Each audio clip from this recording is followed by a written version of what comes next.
Of the Summer Careers Festival, and today we're going to be taking you through a session on how to make your CV stand out. I'm Eva, I'm based in the West Midlands and I work with young people all across the country, and I'm joined by... Me, Sammy, a young person. It's important for me myself to have a good CV, so I'm glad I'm here, and happy to be involved. Awesome. And I'm Kit, director of Aspire for You, and I'm here as an employer, looking at the different sort of ways that employers and people that own businesses and opportunity givers will be thinking about your CVs. Brilliant. So today's session is all coming through the West Midlands Combined Authority. It's in partnership with Life Proof. The whole summer is about careers, about showing you young people what opportunities there are. If you check out the social media links below at Life Proof UK, there's more information about other events that are coming up. But let's get started.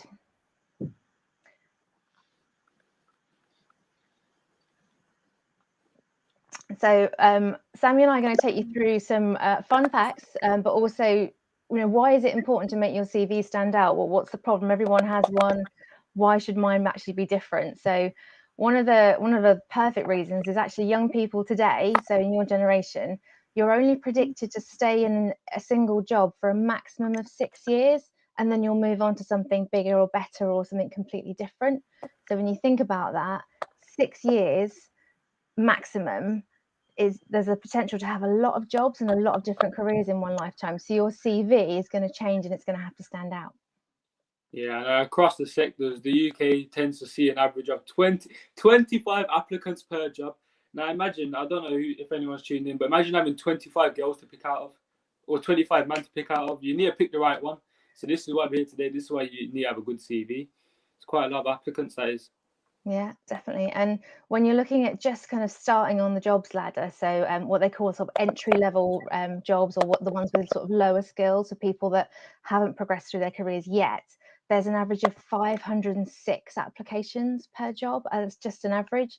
So your CV versus 505 other CVs, it really needs to stand out. Yeah, for sure. 500 applicants, you have to be, in the top. So approximately 2 in 5 UK employees are working in role they don't have the right qualifications for. So that's over 11 million people. 11 million people that might not even be able to do their job properly. You know what I mean? Scary to think, that is. Yeah, I just hope it's not doctors. 9.8 million employed people. So these are people already with jobs across the UK, are actually still looking for work. They're still looking for something different. So whilst you may think that there's people that aren't currently working that you're competing against, actually you're also competing against people that are working in jobs as well. Yeah, for sure, man. And in your lifetime, you spend around 46 months applying for jobs. Like, damn, 46 months. I don't think I have 46 months to waste looking for a job. You know what I mean? I got to get that CV banging. I got to get everything correct, because I am not spending 46 whole months of my life searching for a job. You know what I mean? I ain't got time for it. I agree completely. Next slide, please. If you want, for those of us that have joined us live, if any of you sort of seen those figures, just put in the chat now one word that you'd use maybe to describe that. Is it scary to hear all those numbers? Is it exciting to know that you might have that many opportunities? Is it, does it make you feel kind of really pumped to kind of get your CV out there and make other people see you? Just put something in the chat for us. Yeah, and when you're talking about jobs, you got to think of the person giving you the job. I'm glad you have Kit here today, who's an employer, but obviously you got to understand how their mind works and how the mind works under pressure. You got to think of the pressures of being asked things and having to have the correct answers. Obviously having answers is one thing, but making them correct, that's a lot of pressure on the mind that you got to think about. And the anxiety to choose the right person. Kit, have you ever had to sit down and be like, you know what, I have to pick the right person? There's a lot of pressure on this, I'd imagine. Kit, you're on mute. Kit, you're on mute, So every time you're starting out, if you've got a small team, then that pressure's very, very big, because everything that you do with the guys, you know what I mean? You see it, you feel it, that kind of thing. And then as the team gets bigger, that next person, usually, hopefully with leadership, you get people under you and under you. So before you know it, the next lot of decision makers in your organization, they're answerable to you. They're answerable to a boss. So whoever's selecting is under some form of pressure. And if you've always, when you're in leadership, you're always being asked things. Somebody needs something, somebody wants your time. So when you're under that pressure, you're not really always in the most balanced state of mind. You're not always in the maybe the fairest state of mind. So yeah, like pressure's a huge thing for I employers. think you just brushed onto time pressure, and having to potentially skim and cut corners. You know what I mean? Like, I'm pretty sure you probably experience that all the time, having to meet deadlines. Having to please people by a certain time must be tiring. Yeah. And following simple rules and shortcuts, they kick in, man. You have to do it. What's your experience with that? So, like, what's like something that you've been like, you know what, I have to just take a shortcut here? It's not. Yeah, I mean, the biggest pressure is you need someone to do something, and you need it fast. So whatever's happening in your head, and whilst looking at all these applications, you want to be able to get someone in your organization doing things and making a problem go away. So I, as an employer, I see it as whoever I bring on, they've got to solve problems for me. Their job is to help make problems go away, in order for me to go and deal with the hardest stuff. So it's unlikely it's unlikely, not impossible, I'm going to try and employ someone who does more difficult stuff than me. Obviously, if they're a specialist, yeah, I want them to do their bit. But on average, I'm looking for who can do this bit that I might not like, or maybe doesn't even make a crazy difference in the business, but it still needs to be done. So when I'm thinking about admin, I'm looking for a particular type of person. If I'm looking at marketing, looking for a particular type of person. Accounts, maths, paperwork, I'm looking for a certain type of person. So very often it's about speed. You know what I mean? Like, I can't spend too much time on this because a client needs me, customers need me, like different partners need me, even other staff need me to deal with stuff. Yeah, 100%. This is why we're very glad to have Kit here. We're getting first hand, like, this is an employer, and this is what we need. We need the words from the employers. So now I would like to put you in the shoes. Ask, how would you be? Would you be rational or biased? Would you have people that come from the same background as you, talk like you, act like you, or would you come with a patient approach, or would you give them the benefit of the doubt? Some people, like we just heard before, what, 9.8 million people or something, and qualified to a job, they're just getting given the benefit of the doubt, potentially picked from a biased standpoint. What are your guys' opinions? Leave them in the chat. Do you think that is right? It don't sound right. I don't know what you think, Eva, if you could give your opinion on that. Yeah, no, I mean, you raised a really good point around bias. Like, do you hire someone that on paper looks like you, sounds like you, has taken the same courses you have highlighted the same experience? Then do you end up with like a whole group of people that you're working with that are just like you? Do you get those new skills that you want? Do you take a chance on someone that maybe hasn't or got as much experience, but they've got loads of skills, and then you build on that as an employee, you give them that opportunity, and then they, as part of that, make your team more diverse? That there has been studies done that show more diverse workforces are actually more productive than working clusters that are of the same kind of people in the same kind of roles with the same kind of background. But also if you look at the top 10 companies in the US and the UK and the FTSE 100, the ones with the most diverse boards are the ones that have the most profit. They're the most profitable. So they've got different ideas, they've got different thinkers on the board. It's not just all the same people. So bias and things like that are something that employers, when you find out you're looking for this massive pile of job applications, it's really easy just to go, oh yeah, no, they sound like the person I want. And it's actually more difficult in that employer's mindset to think, I've got the time to take a chance on this person. I've got the opportunity to maybe build them up a bit or bring in something new. It can be really difficult. So, your point, Sammy, about that the mindset of that employer is absolutely key, definitely. Yeah, it makes total sense, don't it? Having people from different backgrounds is more viewpoints. You look at most businesses, they're trying to cater for the wider audience. You need people from every background to kick in and give them. And just to kind of follow, you mentioned the FTSE 100s for anyone who doesn't fully know. So it's like the Financial Times Stock Exchange. So that's basically where some of the largest organizations that are publicly traded, that means like they basically they get some money from people buying a piece of their business. So these big businesses, they're a different type of machine. And yeah, a lot of us will end up working with some of those in some way, shape or form. Some of your biggest brands from Amazon and all of that are in that FTSE 100. But there's something that's not in this slide that you guys have made me think about. humans, even employers, hate feeling bad, right? So this is a really, it sounds random, but it's very important. We hate feeling bad, which means that if someone is in the organization that isn't doing the problem that they're not solving the problem that the employer wants, the employer goes through a heightened another level of anxiety because they're trying to figure out how to either make this better or even get rid of someone. Both of those can induce this awkward feeling, which then, even if an employee's had to fire someone in the past, it sticks in the mind as a traumatic experience. It's very similar to trauma because it's like a breakup. It's like, ditching your friends and all of that. The employer doesn't want to do that again. So when they're looking at the next lot of CVs and applications for whoever they're trying to bring on, the employer now is having to extra scrutinize. And then they can't give you the benefit of the doubt even more because the last time they took a chance on someone, maybe it didn't go right. So on paper, you can't leave anything to, yeah, they know what I mean. Yeah, they'll understand. But everybody knows what that thing means. Like that employer potentially could be very attention to detail. So they're looking for all the flaws, what's your spelling, all of the stuff that you might be like, but in school they let me get away with it. And then there's a whole other employer that's scanning and he's just looking for certain right answers.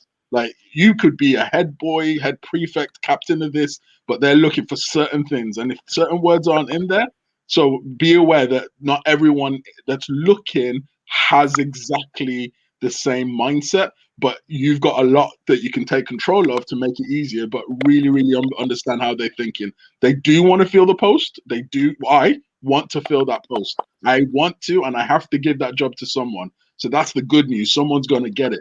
Now it's all about who's going to look the most attractive on paper. Yeah, that's brilliant. Thanks. And that brings us beautifully onto the next kind of topic and theme. So we've looked at that mindset of that employer, but actually, how can we make it easy for them? What can we do? Give us some of your top tips, Sammy. So you gotta have clear points. You gotta be faster. You know what I mean? You gotta, like I said before, get into the mindset of them. So you gotta make it easier for them because, as you can imagine, having to deal with questions, having to give people advice, you have to be precise with your points. You know what I mean? Yeah. So it should look really clear on that CV. It should be uncluttered. It should be nicely laid out. It should have something that makes it easy for that person to see it. Yeah, for sure. Because as you can, how many applicants per job was it? Like 500? Over 25. Yeah. Yeah. 25. Yeah, exactly. And have they got time to really say, oh, let me try and understand what they think? It needs to be clear. It needs to be there. You need to be able to read it fast. You know what I mean? Yeah. Do you think, have you ever, there's a good point on here about trust and honesty. Do you think it's ever okay to lie on a CV? Oh, never. I can give you a great story about this. So I have a family friend who got a job in a bank, working there for quite a long time. It wasn't like he was there for a week. He was there for multiple years. A high-paying job. And on his CV, by the way, this guy's in his 30s. We're talking 30s. He's left school when he's 16. Like big man thing. Big man, exactly. Big man thing, 30 in a bank, suit to work. Even a tie. That's what we're talking about now. Yeah, man's wearing a tie to work. And he said on his CV he passed drama in school, but he didn't pass drama. He got sacked from a job where he was earning like a very, very good amount of money because he lied about that one small thing on the CV. So truth and honesty is very important because with technology now they can track down anything, and they can see if you're lying. They'll find out if you're lying. It's not worth it, trust me. Yeah, no, brilliant. I think one tip and trick I've got is about using the same, if you're giving in a CV for a particular job, so you've seen an advert and you've gone, right, that job sounds brilliant, I'd love to do that. Using the language of the advert, so use the language in the job description and mirror that in your actual CV. So if they've asked for someone who is great at planning and your CV says, I'm quite an organized person, change it. I'm great at planning. Use their language with them to make it really easy for them to see the points that they want to see in you as well. Yeah, I've had similar experience with the applications I've put in. I've literally done exactly that. Use the words that they want to hear. You know what I mean? Because that's going to instantly ring in their heads. They're like, okay, that's what we want, and we've got it. So that's another thing. And don't include everything you've done. No, don't do that because I'm sure we've all done a lot of things. I would not want to sit down and read everything Kit's done. Kit has done a lot of things, and I haven't got time to sit and read through everything. Put what's relevant to the job, and potentially your most recent things. I think Eva, you could give some good advice on this. I was going to say, well, yeah, recently. So if you are, say, if you're around sort of 17, 18, your most recent and best kind of examples maybe through your courses that you've done or your education that you're completing.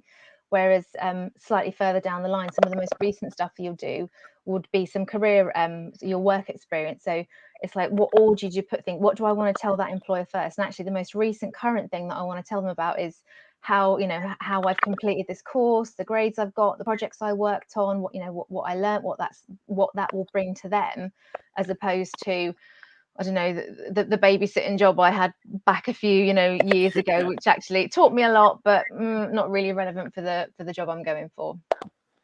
So Sammy, when it says make my life easier, what's that angle?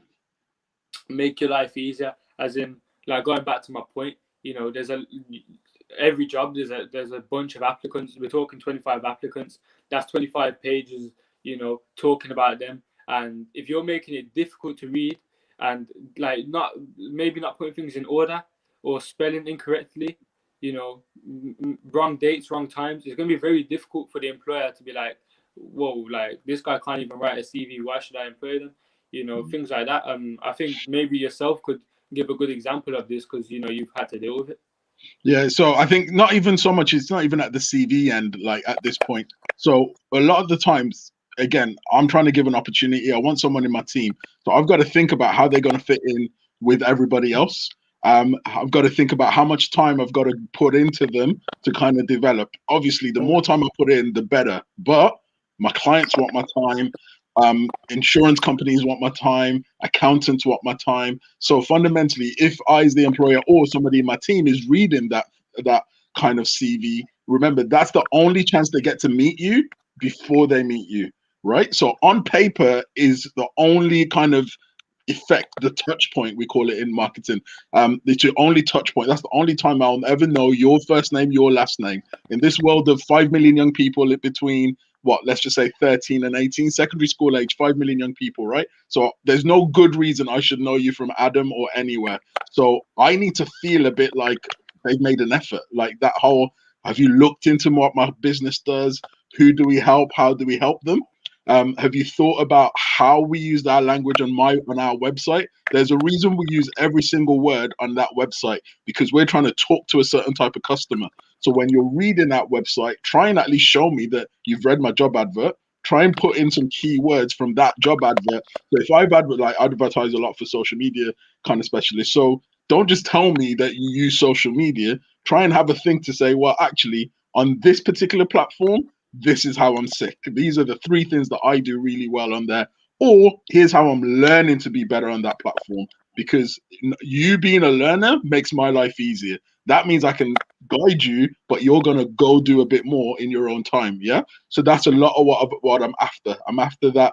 When I'm reading, I'm like trying to imagine you in my team, and I'm trying to think, okay, like this person can take that type of problem away, that they've got this type of like experience. Even if all you've ever done is work experience volunteering, like I can get a sense that, okay, this person's not going to be like, yeah, what next? Yeah, what next? Oh, I don't know how to do that. I need people, at least for me as a certain type of employer, I need you to help me help you.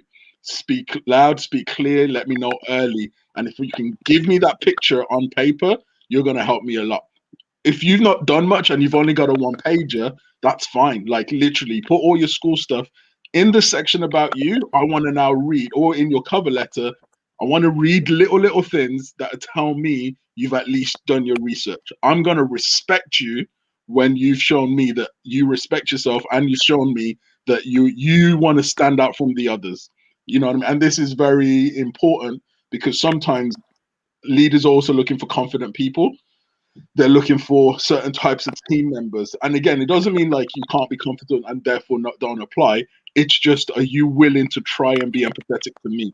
You know what I mean? Are you gonna try and make it a bit easier for me? Because all I'm trying to do is constantly imagine, who are you? What would you look like in my brand or in my company? There's two actually key things. So you've mentioned work experience. We're actually going to talk about how you fit that into your CV and how you make that stand out in a bit. But the main point about that one pager, the kind of industry practice, that the absolute norm that we follow is one piece of A4. You can fill both sides. There's no problem with that, but it's one piece of A4 paper. Don't make the font tiny. One piece of A4 paper. The cover letter that you talked about is where you get the chance to make it really you. That's where you look at the job advert, or you look at the company, and you put in those links that you feel you have that connection, why you've chosen them as a company, why you've chosen that role, why it's you they should be thinking of. That cover letter is really that opportunity. The CV needs to be, you know, all about you. It's that wider, broader picture about why you have that skills, why you have that education, why you have the mindset and the ability to do that role. So in a way, the CV is like literally story of your life. That's what it means in Latin, right? So Yep. CV is all the classic stuff: school, where you went to school, what sports have you done, who have you done Yep. work experience for, all of Yep. that in that cover letter. And it's almost like, I would say in your heads, imagine it, cover your back, right? Anything that's like bit dicey, like I've been free schools, I got kicked out of a crew at some age, blah, blah, blah. That cover letter, just in an email, doesn't even have to be a fancy letter. I read that email in order for me to get a feel whether this person is going to help me explain something that I haven't seen in the CV yet. Weirdly as well, just so you know, I read the CV before the cover letter, but it's just because I'm trying to I can get a picture. So now I'm going to give you the secrets. When I'm reading your CV, genuinely, I might be breaking like employment laws here. I never planned to say this, but I'm catching a vibe. I'm looking at the school you went, and I'm looking at what you studied, and I'm looking at the range of grades. I'll take you on if you're an E student. I will take you on, no issue. But I'm looking at where you studied, because I can, just for me, I can tell a certain type of how long did someone last, and in what are they like with stickability. So that's what I'm looking at with study, which is how much have you seen through. Because I, as a person, hate uni. I studied 4 times. Like I did a degree, and then I did 3 postgrads. I hated it. So therefore, if you stick at something, I already respect you. So when I'm looking at your school stuff, I'm like, how good are you at enduring, pardon my French, like just not a great experience, but you can stick at it.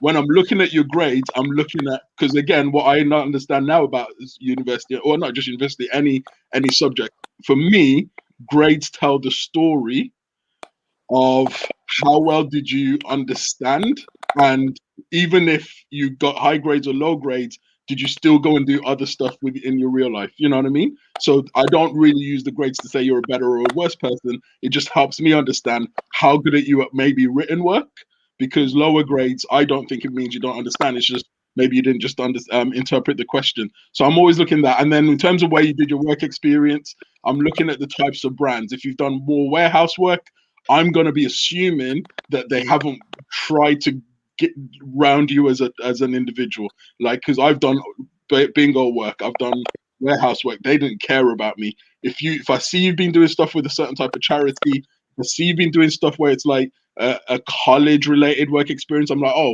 maybe they could have given you something a bit formal there, maybe some nice guidance and nice training. If it's like a big firm, like a law firm, or even if you're just doing admin in that law firm, I'm looking for that. I see a lot of people with like cleaning experience. Weirdly, I quite like that, because it tends to tell me that they don't mind repetitive tasks. And it just means that they might not get too bored too easily. Not always, but sometimes I'm looking for the little things that helps me get a picture of you. I think someone's clicking. Is that the headphone against Jury or something? Because I don't know what the clicking sound is. Yeah, no, it's not me. I muted my mic. Okay, no worries. So yeah, those are some of the things that I'm always like looking for. I read the CV before before the cover letter, and that cover letter now, I'm hoping, tells me, covers your back. That's just my expression. Helps me fill any gaps. What might have gone wrong? Why did you leave that job after 3 weeks only?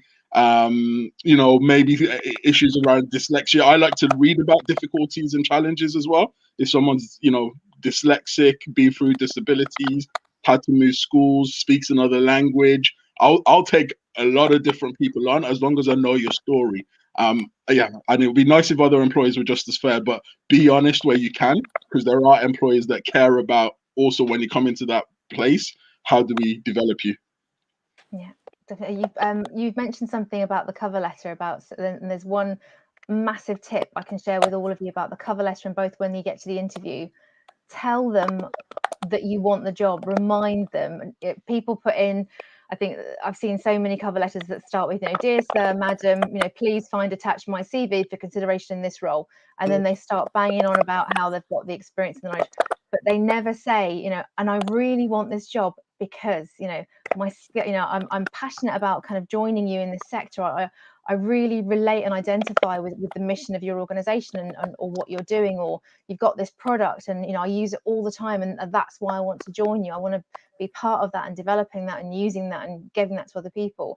Same about the actual interview itself. Don't forget when you're in there, the last thing that you say to that interviewer before you go, as well as a thank you, is I really do want this job. Thank you for your time today. Thank you for considering me. And I just want to say, I would really, really love this job. Because sometimes people forget to say it, and like, really, you haven't reminded them about why you want that. So use that in the cover letter, and remind yourself at the interview to mention that as well. Sammy, what have we missed? There's just one point about Kit was talking about this. How can you see that person in your team? So in terms of like, is this going to be another joker in the team? Is this going to be another leader? Is there going to be a kind of a clash? Have you got examples, Sammy, when you've been maybe working in a team where you thought actually there's too many chiefs and not enough people actually doing the work? Yeah, I can take this back to this might be a funny example actually. I used to play football around when I was like 15, and it's a team, same as a job. You're part of a team, and in that team, I found we had a lot of people that would like to shy behind others. There was no real sorry about that. There was no. This is problems of being on the phone, but there was no real leaders. We needed more leaders, but you didn't get them in. So as a manager, looking at players coming in, I would have been thinking, can this person take a team and lead them? Can this person, like, what role does this person fit under? Because if you have too many people, like if we had too many leaders, it could almost be a bad thing, because egos and things build up, and this could be seen in the workplace as well. When people like lead, might become hot-headed. It could be wrong. But if you have too little, then who's leading at all? You know what I mean? It's very difficult. So yeah, I think you have to make sure the person can fit into the team and do their job. Yeah, fab. So the final tip I think, Sammy, and I'll give you is, remember, you might have to tailor your CV for every job. So Yeah, don't just think you keep the same one. I can talk about this. So when I was looking for a job, I applied for 40 jobs with the same CV before I got one. 40, and it's like, thinking of it now, it's like, well, if I just wrote a bit more specific to the job, use the language they want to hear, put maybe more relevant things on my CV that they would want to hear, I might have saved myself however many months looking for a job. I won't have to spend that 46 months looking for one. I've done it within a few now, but I applied for 40 jobs with the same CV, and that's exactly why we're here, because we learn from it, don't we? So yeah. Yeah, absolutely. And so another key tip we forgot was about can you put a figure on some of your achievements? So like you talked about when you worked with that, like football, the volunteering you did with the football team, could you put that in figures? So could you talk about how big the team was, how many people were in it? Could you talk about how long you were there for? So actually give them some real figures to put towards those achievements. 100%. So yeah, exactly. For an example, I could say, well, I was a captain of a team. I led 16 lads, 16 individuals, and during my time there, we didn't lose a single game as a captain. So we have a record. I have a record of leading people to success. And I was there for a matter of months, and there's a lot more you can put into that. That gives the employer a better view, a better story to know about you. Like, okay, like, instead of me just writing, "Oh, I'm a good leader," but that's cool. Yeah, great, you're a good leader. But if I say I led 16 players to success with 0 losses for this many months, it's like, whoa, okay, you've got a bit about you for real now. Yeah, definitely. So a Kit's still on Even mute. if you didn't lead them into success. That's actually not the clincher from an employer's perspective as well. Just the story of I was part of something matters to me as an employer. I want to know that you know what it's like to taste loss together. I want to know that you know what it's like to go through the trenches, because business is more losses than wins. The secret is when you win bigger than you lost. You know what I mean? It's not all about that. It's not up like they call it in kind of Silicon Valley, you know, up and to the right. It's not all that like there's trust, right? And again, even if you're in the team from like any team, it could be even a chess team, cooking team, Lego team. I don't mind, but then help me get the picture of who were you in that squad. Maybe a calming figure, maybe somebody that's just like you can see when somebody's a bit upset. Maybe you're the good listener. Maybe you're the one that helps prep everybody. Like I regularly text people just to remind them. If you give me those simple sentences in a CV, that matters a lot. You know, even if you can say, you know what, our team didn't do much, but I can be honestly say, you know, I was that reliable member of the team that normally is able to pick people up and remind them on the way. I was always on the subs bench, but I always made sure that for the 16 games that we were there, you know, I still played a role in helping the coaches. I was useful even if I wasn't, you know, needed or anything like that. And that's just in the sports. You could love just personally cooking. So show me how you collect and you put your tabs for your favorite dishes or whatever. Show me you got some organization skills. You love to go to walk and you love nature. Great. Show me your self-awareness. Show me that when I go walking, I notice that I calm myself down. It helps me reflect. You know what I mean? And then I try and invite other people. You know, one day I want to grow my confidence to be able to, you know, help people understand more about how, you know, walking helps them, or just express to people that I'm shy, but I actually really want to make an effort. I've seen these in CVs, by the way. You're like real humans. Like if you get the right employer, like people that are psychologically informed, hopefully like myself, you know, it's okay to be honest. Because the right person in the wrong company is just as bad as the, you know, and anything else. So try and be honest and tell me what you did. Don't just tell me about I was at the checkout, I was on the cashier. You know, one of my first work experiences was in a actually school work experience was in a pharmacy. I could not wait to just help them put stuff on labels because for whatever reason I figured out that if I can just get the labels to be really kind of neat, I'm helping a customer somewhere. I don't know how I figured it out, but like that, those tiny things, like just what did you make go better? And I was able to put that into my CV early on. And again, figures as well. You know what I mean? How long did you do something? How long did it last? Why did it fall so short? You know, oh, I didn't finish that first job well, but now I've learned that, you know, punctuality matters to an employer. But yeah, just like being real. Don't be, don't not too much waffle and be real. That's a brilliant example. I love just thinking of like young Kit with these labels and these Labels, little man. Yeah. Especially with my shaky hands, like you know what I mean? Shaky hands trying to impress an employer, and then some imaginary woman with her arthritis drug. And I'm like, oh my god, if Mabel doesn't get this, if she can't if Mabel has to tilt it 3 degrees, what's gonna go on? I'm sorry. If I was your employer at that point, if I was a pharmacist there, I would say attention to detail. Literally. Spot on. I think it also helped that I was like back then I was built a bit big, so I think she saw me as doubling up as security as well. Multi-skilled. You know what I'm saying? Put it on your CV. Enforcer and OCD. You know what I'm saying? Put it on your CV. Oh, you're getting all the tips today. All the tips. Let's look at what a good CV looks like. So we've already spoken about some of the things you should definitely include and top tips. Let's kind of put it together in terms of what actually it should look like. So I'll take the first one. Contact details. First and foremost, we spoke about making it easy. The first thing I should read on your CV is how to get a hold of you, your name and your contact details, the ones that you want to share. I don't need your full address, but I need either a mobile number or an email address that I can get hold of you on if I want to then invite you for an interview. And this is another thing. If you're applying for like a creative job and you want to include on your details, maybe some of your social media profiles, your TikTok, your Insta, just have a look at those profiles before you share that professionally. Is there anything on there that you maybe want to edit? You might not want to include, so you might not want them seeing all of it.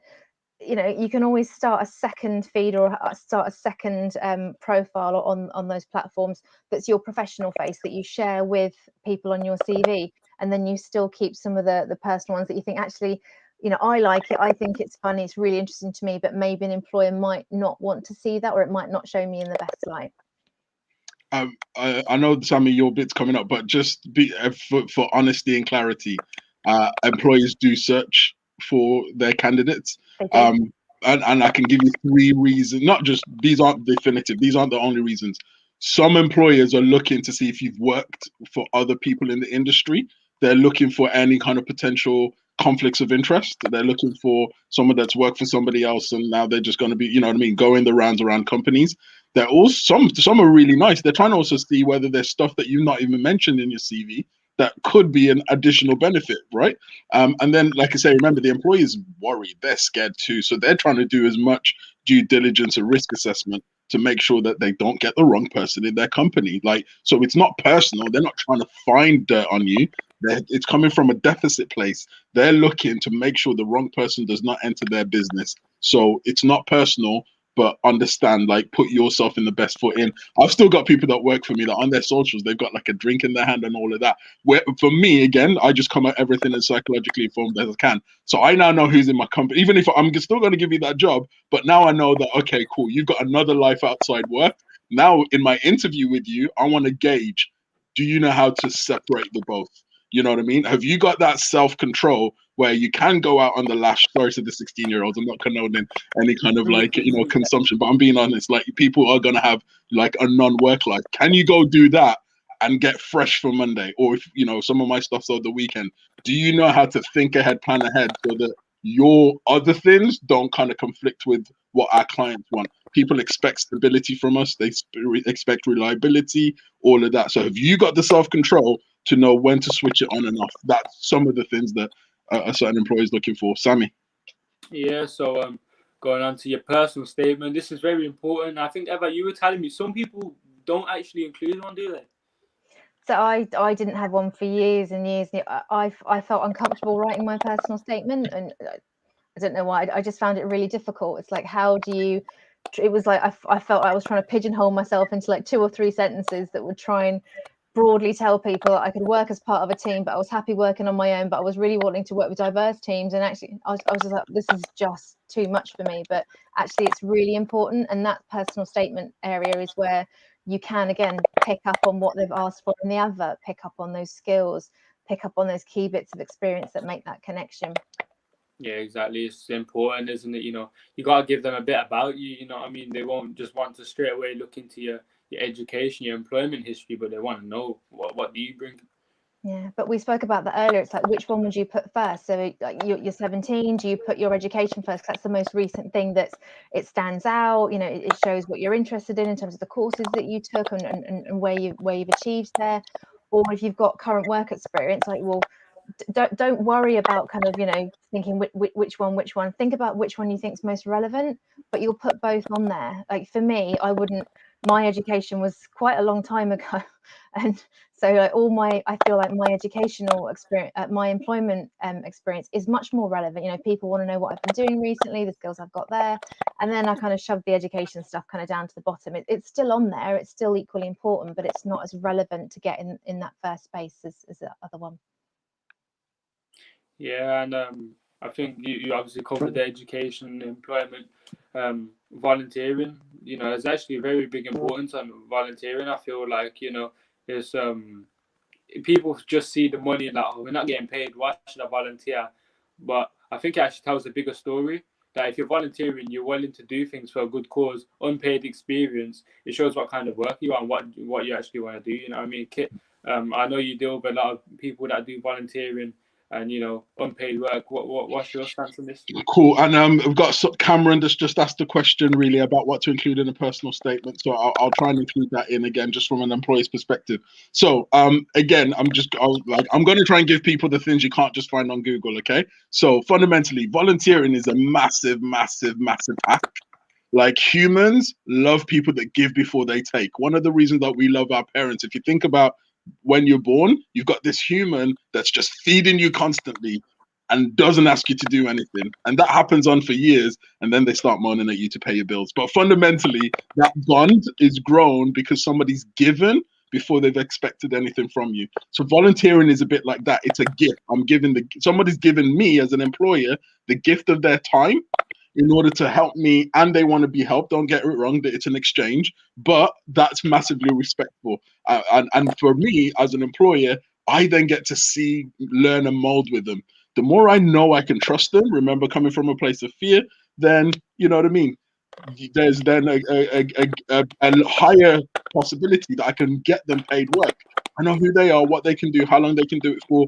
I've got a realistic picture of what's fair for them to do. So I tend to take volunteers and transition them into my organization, and it takes longer, right? But then we're molding and we're building. So volunteering can turn into paid work.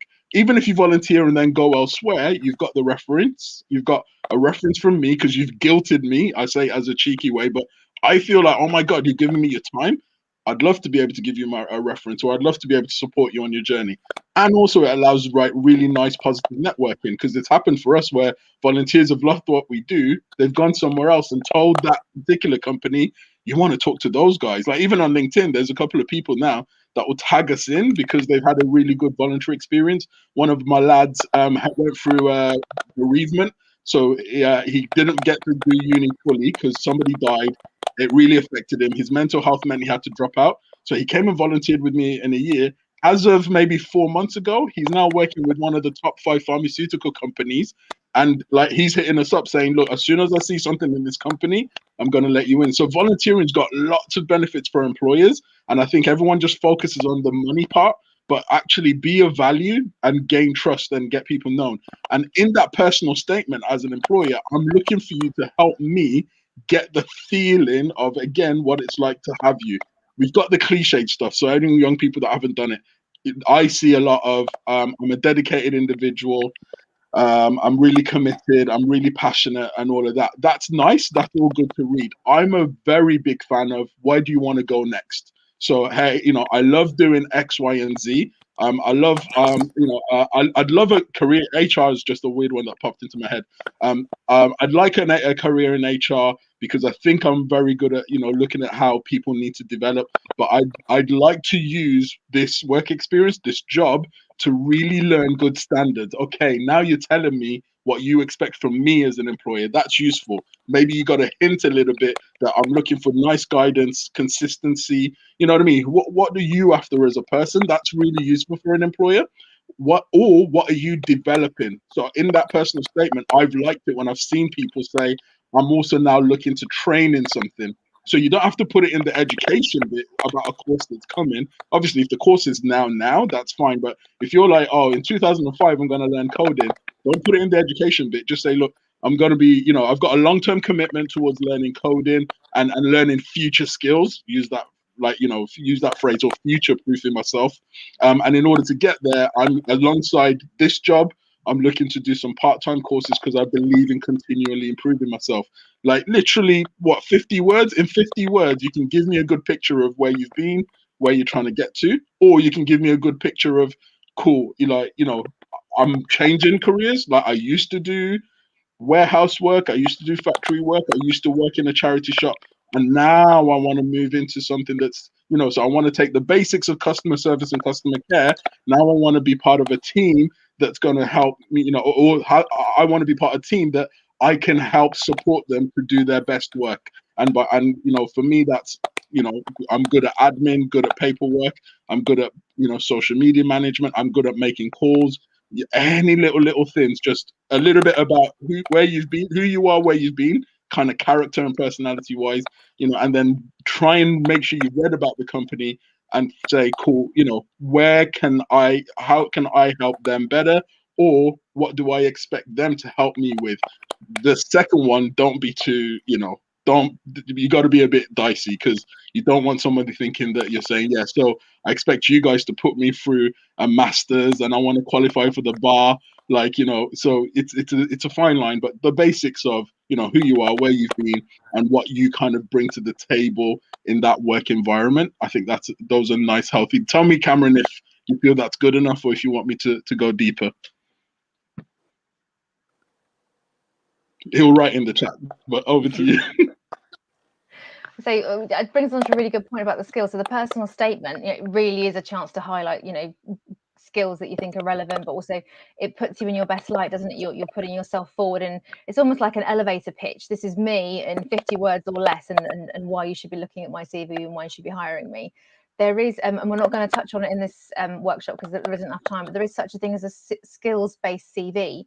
So you can highlight in your CV after your personal statement or before some key personal skills that you feel that you have that are relatable to the role, that are relatable to the company, or they're relatable to you as an individual, that shows yourself in your best light. So that's something that can have its own section. Or if you are someone who maybe, as Kit was saying earlier, maybe you don't actually want to highlight some of your education, or you've sort of chopped and changed and you're not really sure you want to tell that narrative, you can have a skills-based CV where your contact details, your personal statement, and then a list of the skills that you think you shine at. And one of the good tips for this is ask your friends, ask your family, ask people who you trust.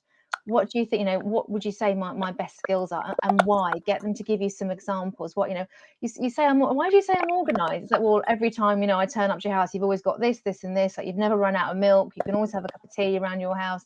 You've always got like what we need for whatever we're doing.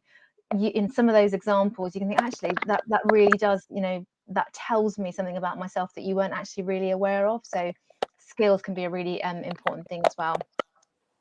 Yeah, and interest as well. I think they tell again, like voluntary work, they tell a story that you might not even think. So if I was to write about how I'm interested in football, I play football, then the employer knows, okay, this guy knows how to be part of a team, and there's a lot of like qualities that come with that. So yeah, I think interests are definitely something you should put on there. They give a bigger story and tell a lot more about you than you'd think. Yeah, and also an interest can actually make you stand out. Kit was saying, like, people put down, reading, going for walks, can play computer games and stuff. But what if you've got if you've got quite a unique interest or unique passion, something that you take part in, something that you organise that actually will set you aside. I remember when I worked for a company in London, we had a guy who put yodeling as an interest on his CV. And we were like, we have, like, regardless of what else he's put on, we have to interview this person because he's put yodeling as an interest. Like, we have to meet him. We have to meet him because, and his CV was very similar to everyone else's. Everyone else had very similar experience, very similar educational background. But he had one interest that really, what made him pick that's quite a bold thing to sort of share with us. So he got an interview purely based on an interest that he'd put in. So he definitely stood out.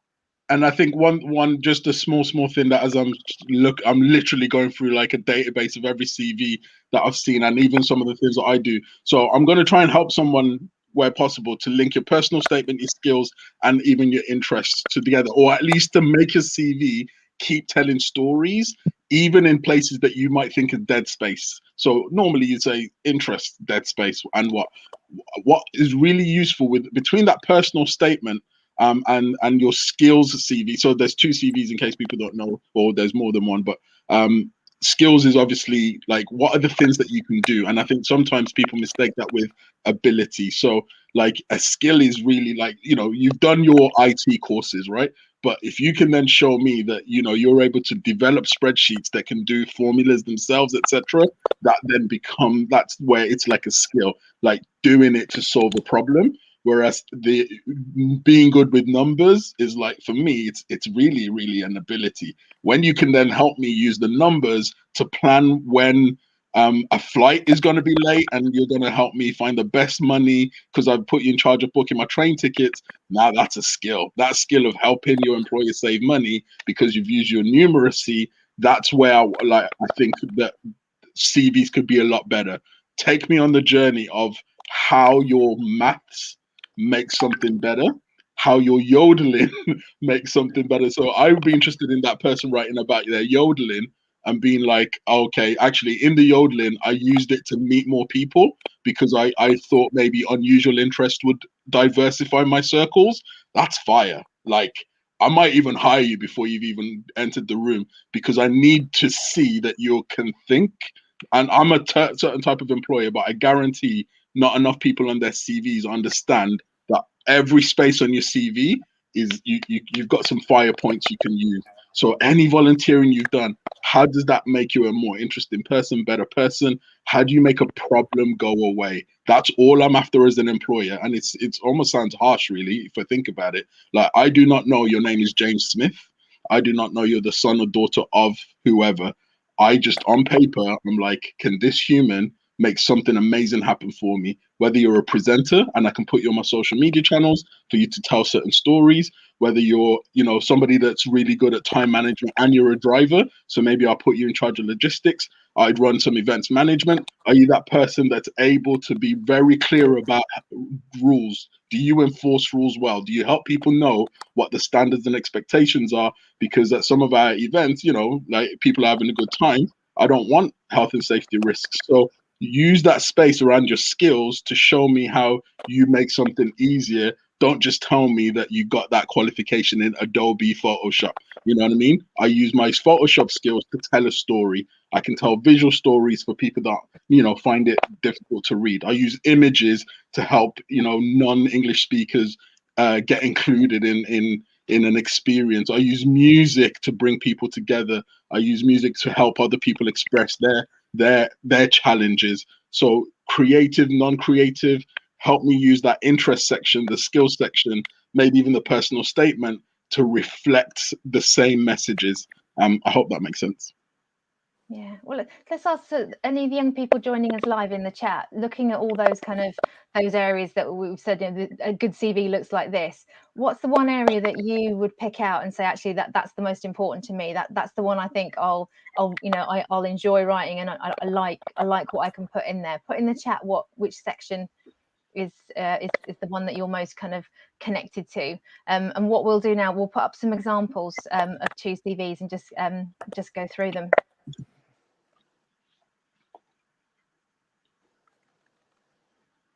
Fab. So I hope you can all see that. So this is one example, and it basically follows the format that we talked about. They don't necessarily have to be in the same order that we went through them. This person's chosen their profile, key skills, work experience, education underneath, interests, and then they've included a section for references, I think. So Sammy, what do you think? What first impressions when you see this CV? What do you think? And Kit as well. What are your first impressions? I'd have to say, I mean, he's got his personal details on there, which always is good. It's a good start. Also, don't use a dodgy email. We know some people that have some weird emails. Use like a professional looking one.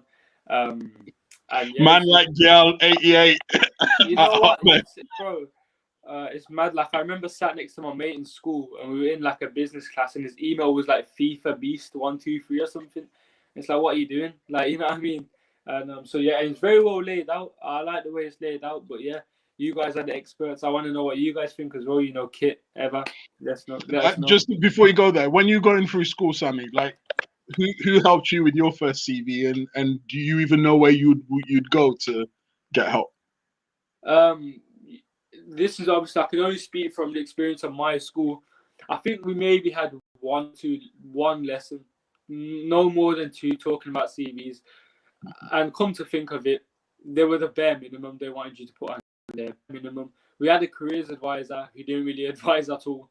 You know, it was one of the things where we'd say, okay, we want to do this, you know, and it'll be shut down instantly. You can't do that. You can't do that for the most bullshit. Sorry, excuse my language, but for the most stupid reasons. You know what I mean?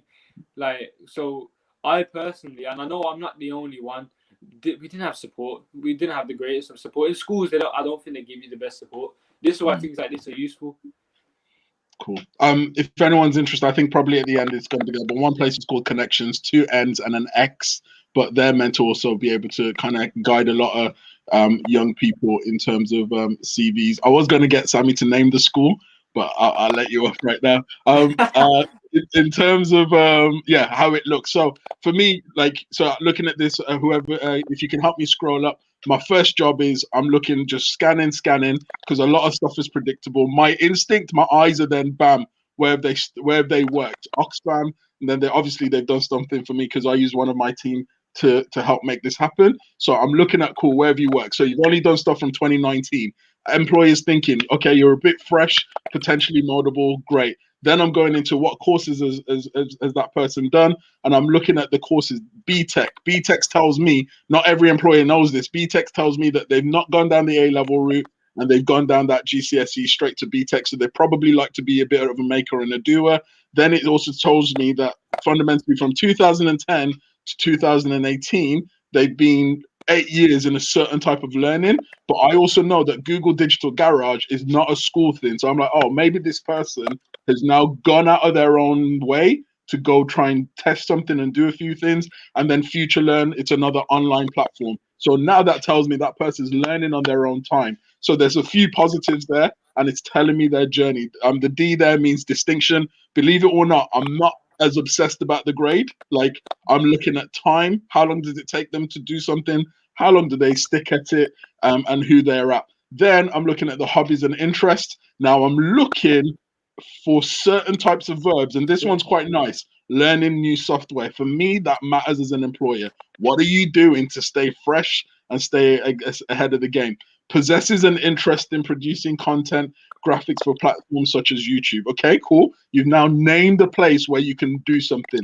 When I interview you, I've now got a place to go and a conversation to have. If we go back to the top, now I'm going to the top and I'm reading your personal statement. This is really important for people to understand that, again, I'm just one type of employer, and hopefully you can see that I'm unorthodox. So your only job is to be the best you can on paper, because I already know what I'm looking for. You don't know what I'm looking for. So present yourself as the best you can on every corner of your thing.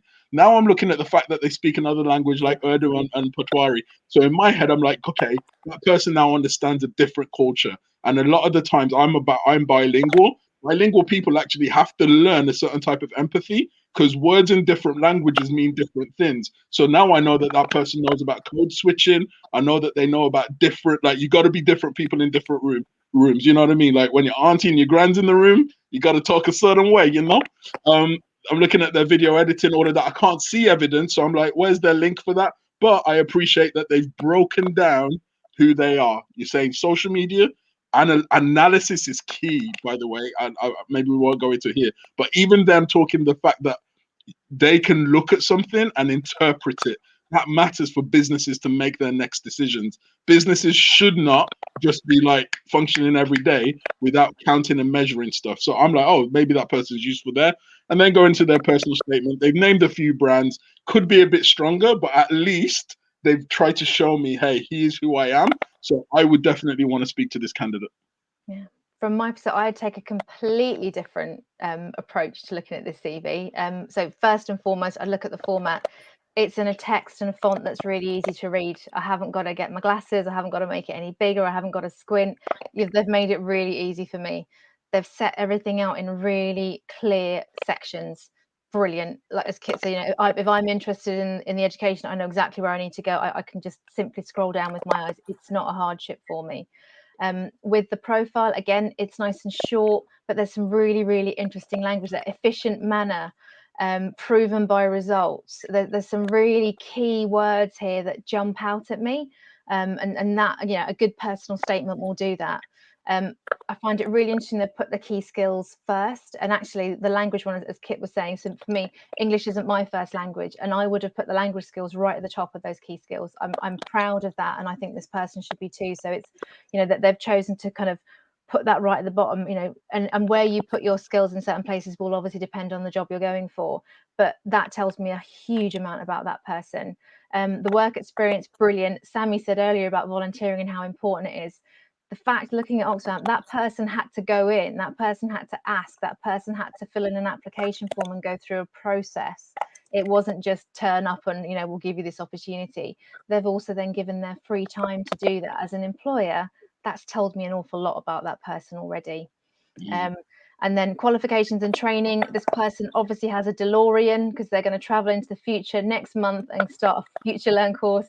I wouldn't have put that in. I would have put that in the cover letter, or I would have put that in the personal statement. If I haven't done it yet, if it's something I'm aspiring to do, I would miss that out. Just a quick thing on the formatting as well. Bullet points, utterly brilliant. It's really, really, you know, everything's there when I need to see it. Some formatting stuff. So the Aspire for You, where the date is, it's not flush to the end. All the others are flush to the end. That one isn't. So it just kind of sticks out and people that are looking for that attention to detail, especially if you're doing a job that involves attention to detail and you've made a slight mistake on that one, that they'll notice that. Again, hobbies and interests. Again, as Kit already said about how they've presented that. So they haven't just said, you know, I enjoy playing Grand Theft Auto. They've actually said, you know, you enjoy playing it, and why? Because you learn the new software, because it's that constant learning and skills. And the one at the bottom, quite controversial. I don't care that you've got references available on request. You didn't need to tell me that, you know, that you could have used that space for something else. And this, for me, when I did my CV, I used to put 2 references every time, their home address, their email.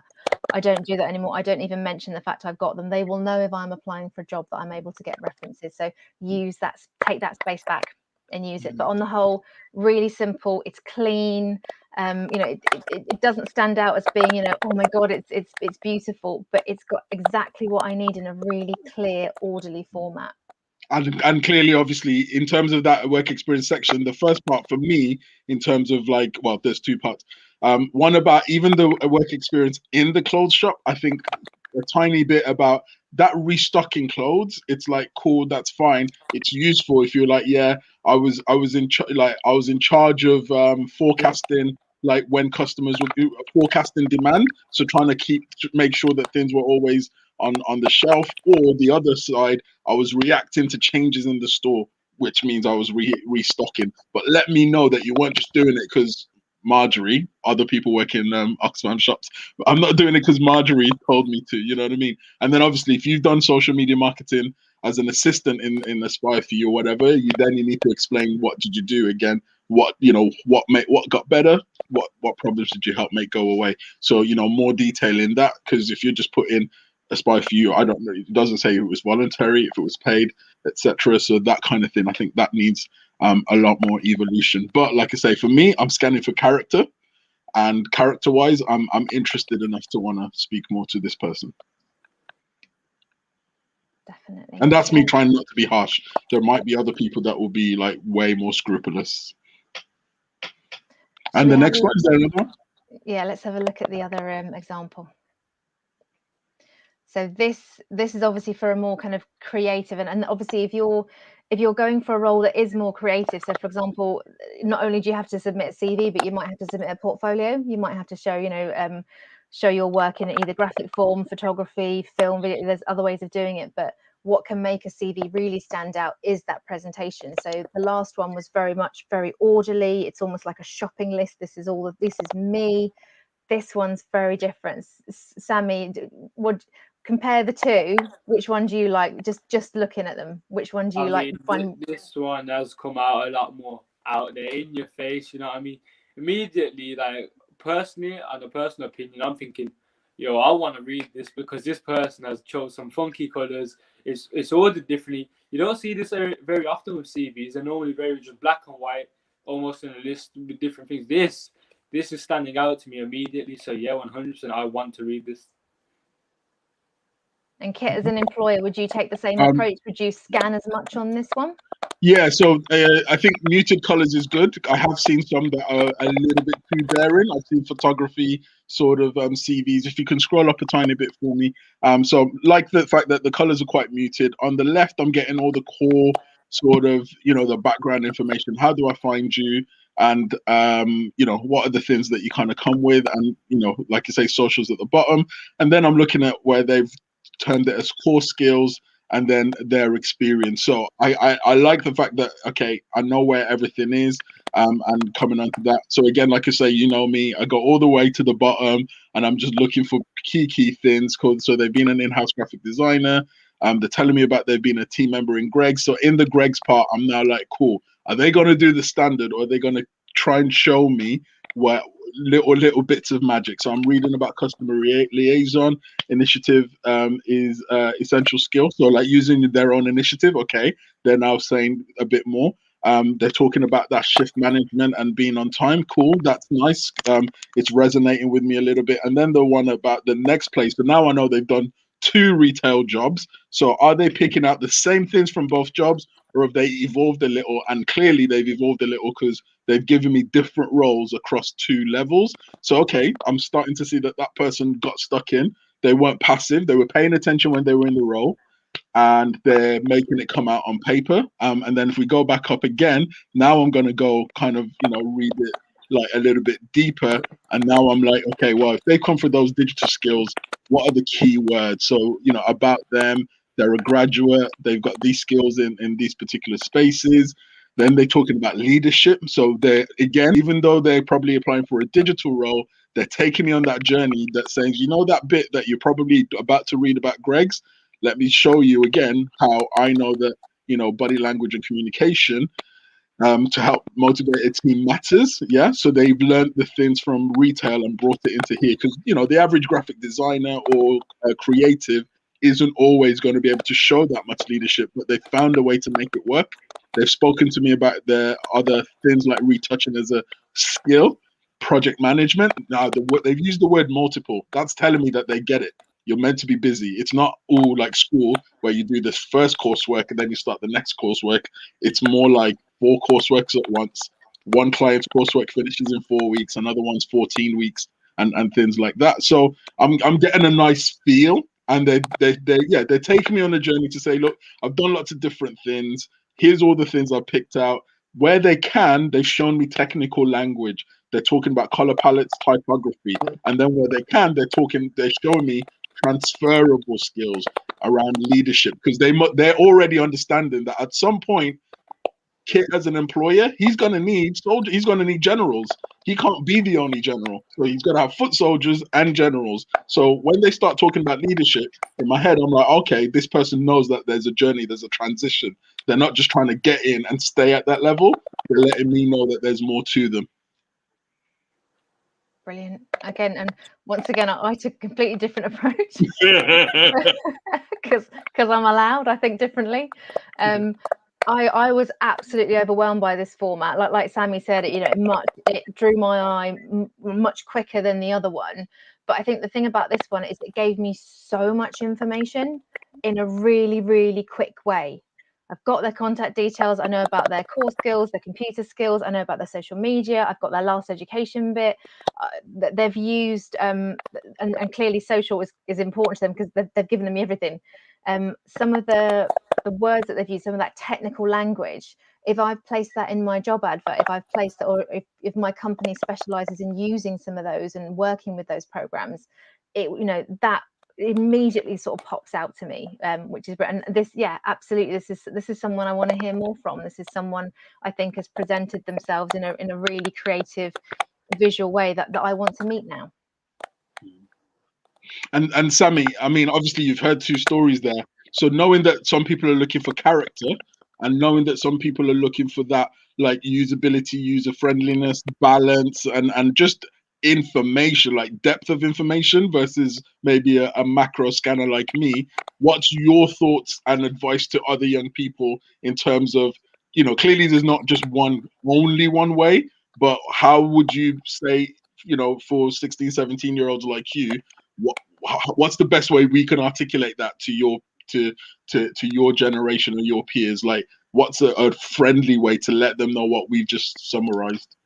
I'd say try and take both into consideration. That some people, obviously we always want it to be clear. You want to see what's there, but we also need a good load of information. I think this is where maybe a cover letter could come in as well, to help with that. And obviously the cover letter is more specific to the job, but CV wise, I think you need to strike almost a balance of like, I'm going to give you this amount of information, but I'm also going to present it clearly.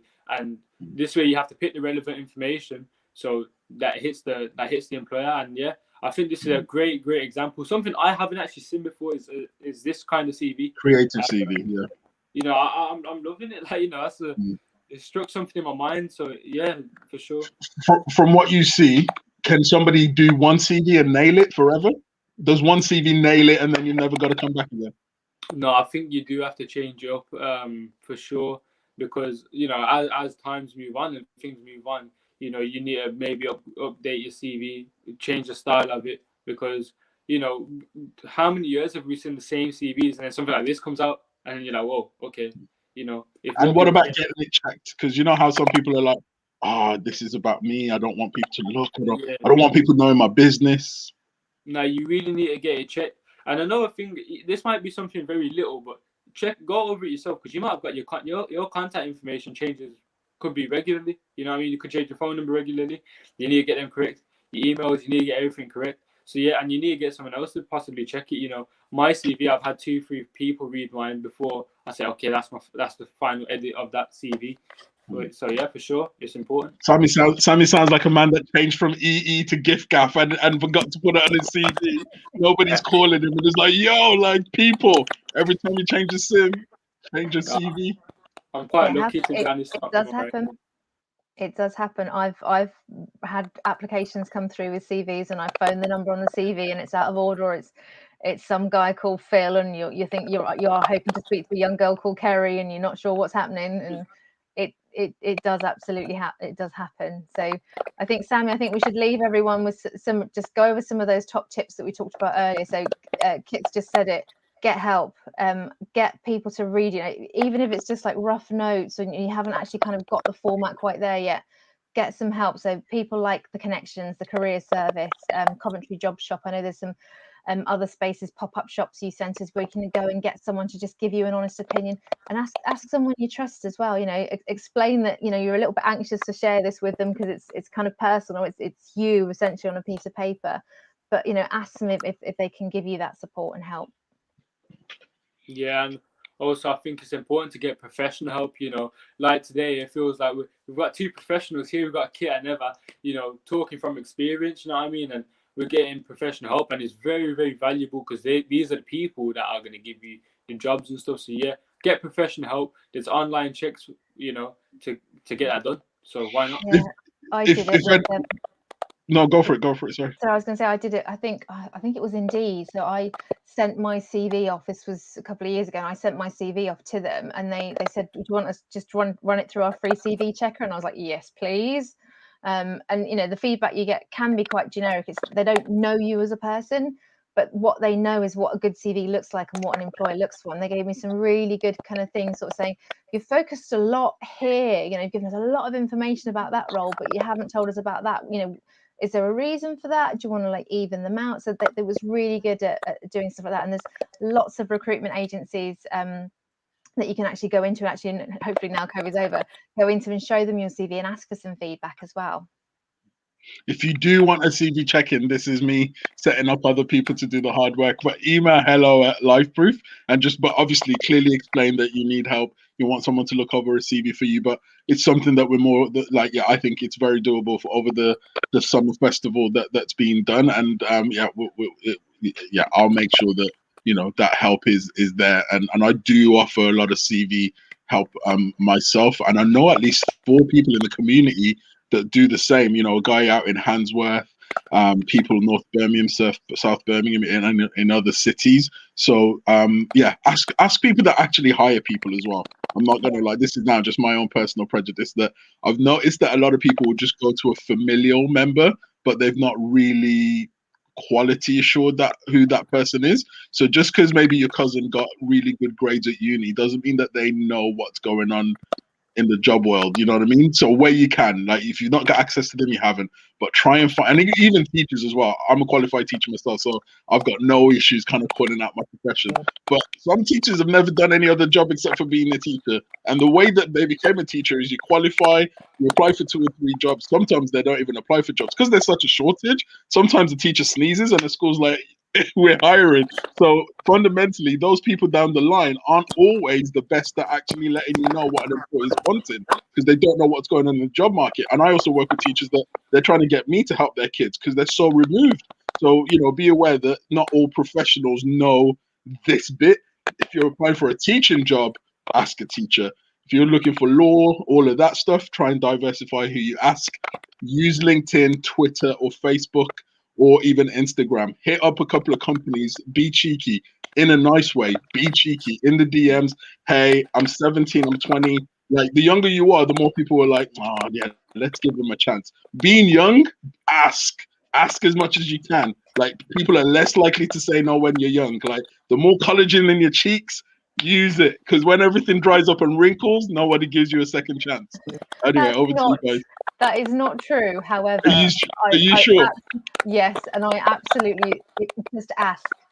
I've gone out there and literally sent people stuff and said, have you got 5 minutes? Could you just, this is my situation. I'm not sure why I'm getting this, but could you just give me some honest feedback? It would take 5 minutes, I'll buy you a coffee in the coffee shop. Just give me 5 minutes and give me your honest opinions. And it does what I have not had yet the kind of, I'm too busy, or someone's actually passed me on to someone else who they felt was better able to answer the question. So yeah, never be afraid to ask.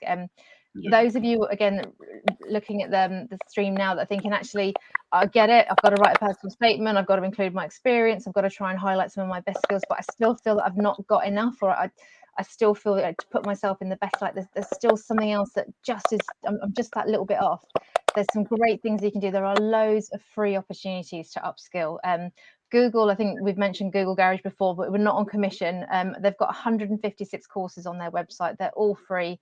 There is everything from social media to planning and marketing strategy. I've done them. They are really, really good, and they're free to access. It shows an employer, if you've gone out there in your own time and said, right, I'm going to learn this myself, it's really powerful. So, do have a look. And even if you don't complete it, try it, have a look, see what kind of stuff's on offer. Future Learn's another one. The thing that's different about Future Learn, it is free. They've got like upgrade opportunities where you can get a certificate and extend the time that you've got access to the course for. But the thing about all the courses on Future Learn is they're from worldwide universities. So there are courses there that are on there from American universities, from unis in Dubai, from unis in China. There's a whole raft of courses that you can go and just have a look, have a look and see what interests you, and see what those courses are like. You can do them in your own time, that they're not streamed at specific times a day. You sign up and do it whenever you want to, but stuff like that is stuff that you can add onto your CV once you've had a look at those courses and completed some of them, because it shows the employer that you've gone out there, you've taken a chance on something, and you've spent your own time, and that's really powerful. And then the last point from Sammy. Yeah, try your passions. You know what I mean? Yeah. I mean, I have plenty of passions that I'd love to, go into and talk about. So yeah, how important is that for yourself ever? You know what I mean? Talking about passions. It can really come across in someone's CV. So I'm going to go back to yodeling guy. When I'm trying to think, the reason why he got into it, he'd been on holiday and he'd seen it done somewhere at this like festival, and he was just blown away, and it's like, how can a human voice do that? He came back, he couldn't find any yodeling courses in this country, obviously, so he researched loads of stuff on YouTube. He found out about different festivals, and it became like almost like a mini fun obsession. But that was a passion that he'd followed, and again, that came out in the interview. We picked him because it was something different that set him out from the other 73 applicants I think we had for that job.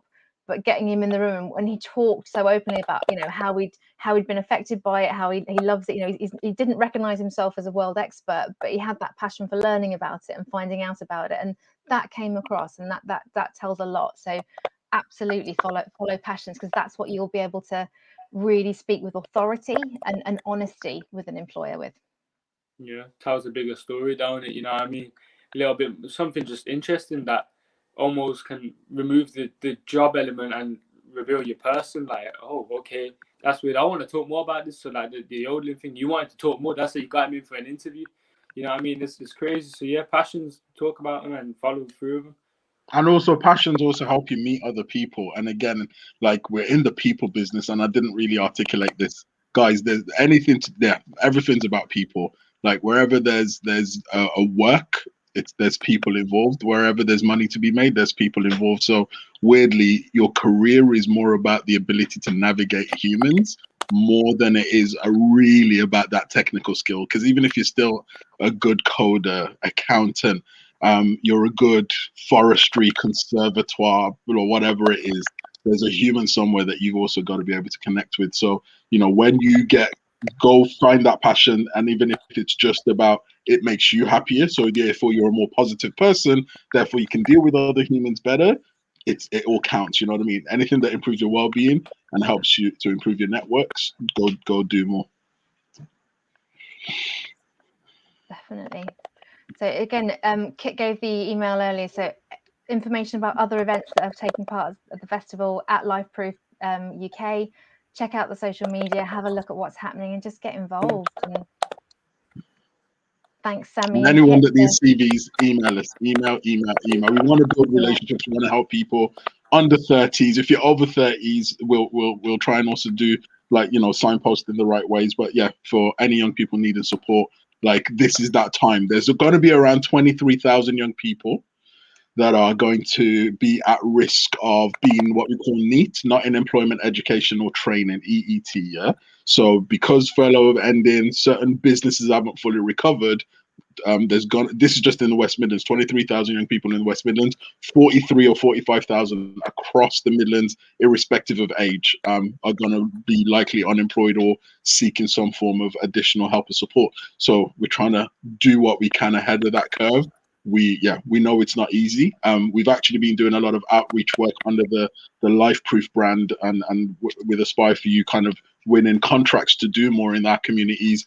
And even just weekend, I went out, was in Coventry, was in Wolverhampton, speaking to people from the Kurdish community, speaking to people, migrants that are going through challenges, speaking to local people, elderly, people with children, people worried about their children. So, I think we're all aware now there's a lot of work to do across the spectrum, gender, ages, and we want to do our bit. And hopefully, if we can put more young people in charge of telling that stories and having you guys be more leaders, I'll hope, you know what I mean? You won't need me to tell you, because you guys will be able to teach each other and support each other. So yeah, we want to hear from people. We want to build relationships and support communities.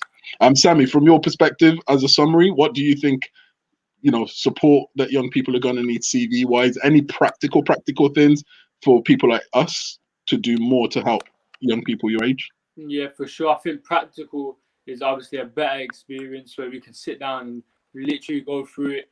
Maybe individual work. I know some people can't do it in front of people. They need that one-to-one support. I fully understand that is important. And I think, any support we can help you get at the email hello@lifeproof.co.uk. We can help you with this. So please get involved. Like, we can help you. And for sure, yeah, I think the practical workshops, maybe one-to-one lessons, the emails, you get that personal support, man, and we can do that. Get involved. Cool. And yeah. Outro, over to you. Yeah, you know what? Let me actually speak about the Summer's Career Festival, by the way. We're doing this the whole summer, and I want to see you guys get involved. Follow the LifeProof Instagram, LifeProof UK. We've got a lot going on. We've got live shows on Instagram. I've done one about, what was it now? Jobs, careers. We've just done about jobs, talking. We have special guests on. We have Can King, a YouTuber, with about 300,000 subscribers. We've got Jesse JTube, 200,000 subscribers. We're getting people involved. We want you to be involved as well. So please come through, support us. We appreciate it massively. Cool. Yeah. Cool. Thanks very much for having us. Yeah, man. Ava, any last words? No, I just think for those of you that haven't yet got a CV, just start. Don't think of it as a scary beast. Be honest, be authentic, and just use that CV as an opportunity to be you. It's you on paper. It gets you in the door. Just start. Get it done. Yeah, man. Come on. Thank you, Eva, as well. Thank you. Thanks, everyone.